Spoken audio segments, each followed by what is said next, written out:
Hi, this is the YouTube channel for Math Contest Go Go Go. What I want to do for this channel is to build a platform for math lovers in order to make them discuss about different kinds of math problems. I will update a video about challenging problems every day. If you would like, please subscribe below. Hello, this is North America Math Contest Go Go Go. And remember to subscribe if you like the video. This week we are going to talk about Newton's law and more ways of estimating integrals. Let me think. Okay. So in this case, to do this problem, the Newton's method is based on a formula.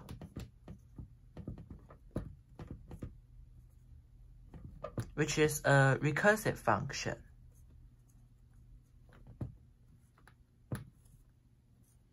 How it is achieved on graph, is by using this.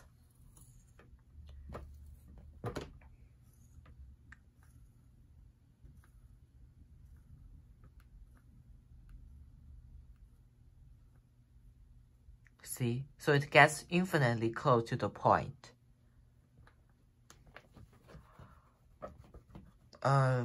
Since I have talked about for the most detailed information of this, you can see it through the YouTube video that I have made.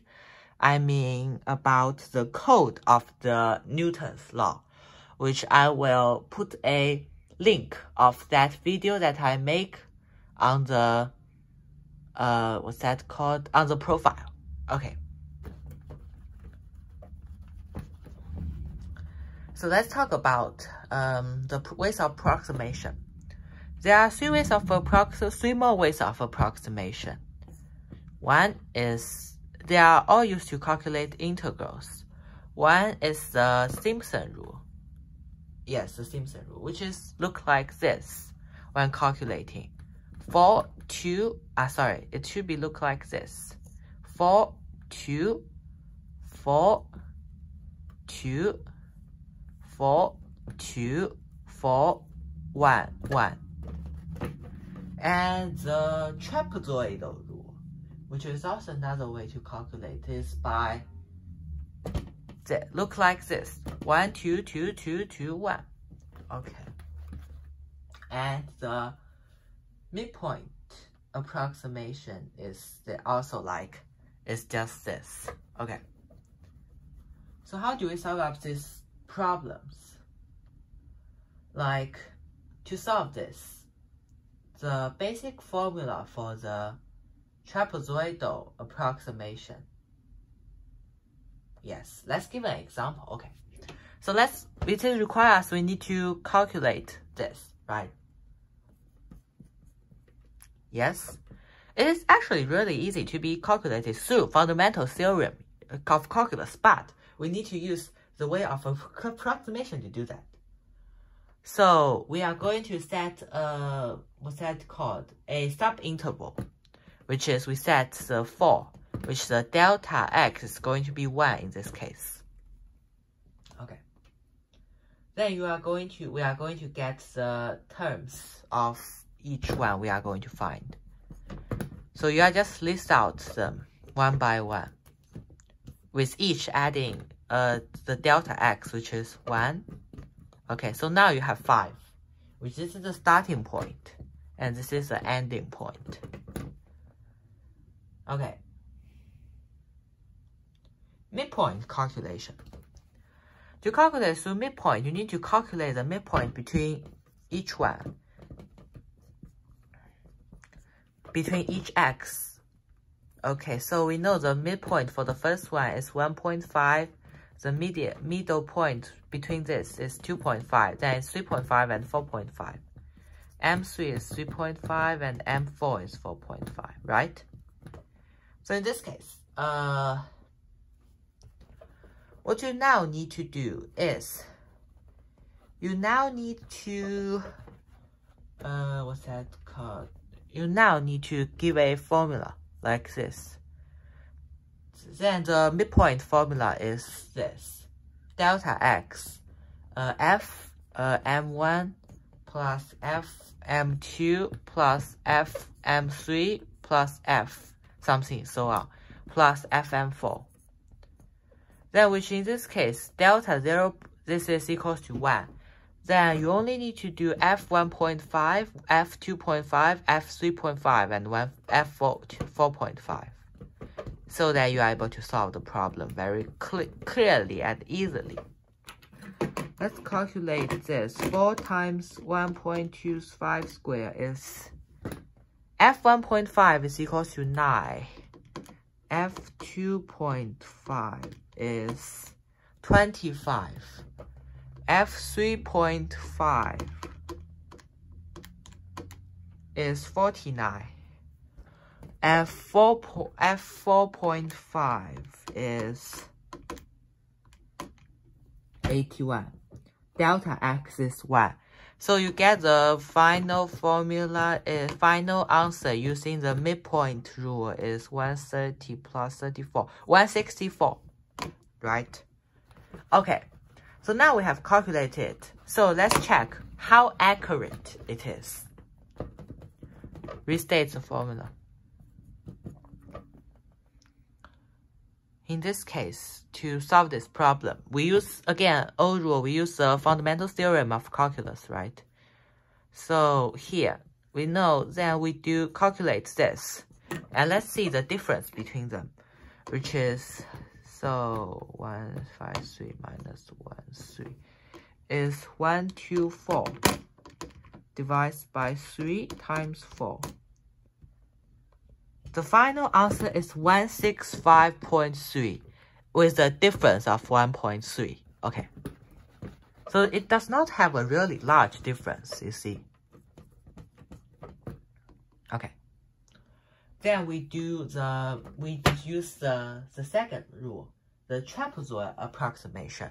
The trapezoidal approximation's formula is a bit different. Okay, then with the same formula to estimate, the same equation to estimate. And then you just keep writing the substituents. But you need to remember the last and the first function approximation should only time 1, while the rest should time 2. Okay. Right? So in this case, we know delta x is 1. Then this is going to be 0.5, and this is going to be, so now f1, f2, f3, f4, f5. This is you need to solve for this. f5 is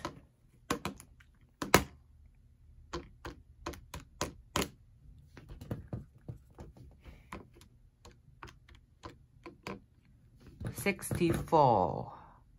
F3 is 36. F2 is 4 squared times, no, 2 squared times 4, 16. And 1 is 1 squared times 4,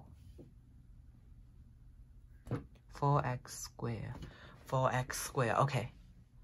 So what we need to do is then we need to time 2 for all of this.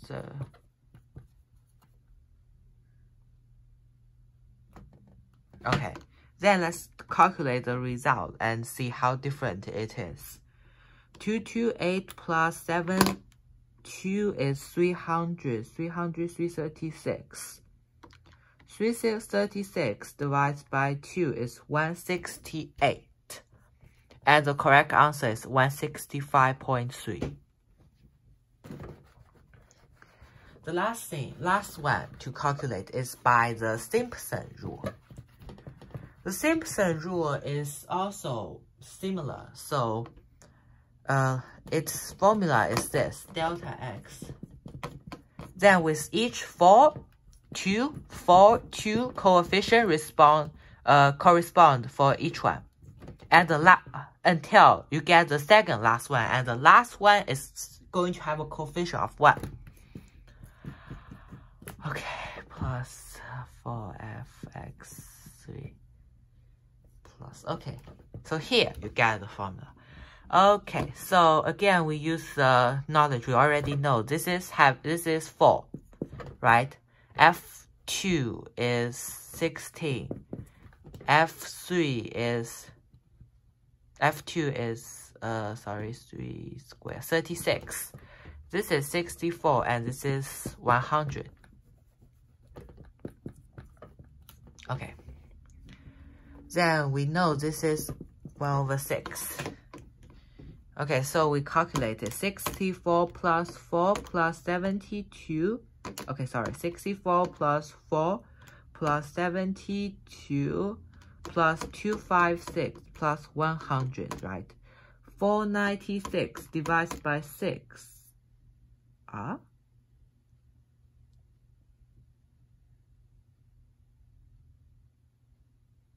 Interesting. They shouldn't have a lot of difference. Sorry. I calculate here wrong. 1 divided by 3 should be 3. Okay, sorry. 4, let's recalculate it again. 64, 72, 256, 10. Then we divide by 3. And the final answer is just absolutely same with 165.3. Okay, great. So these are the 3 ways of approximation: Simpsons Rule, Trapezoidal approximation, and midpoint approximation. And here we come to the end of this film. And I hope you have learned a lot in this film. See you next week. In fact, problems, they have many solutions. And my solution is only a part of them. If you have more challenging solutions, please comment below. And don't forget, I will also post my problems there. See you tomorrow!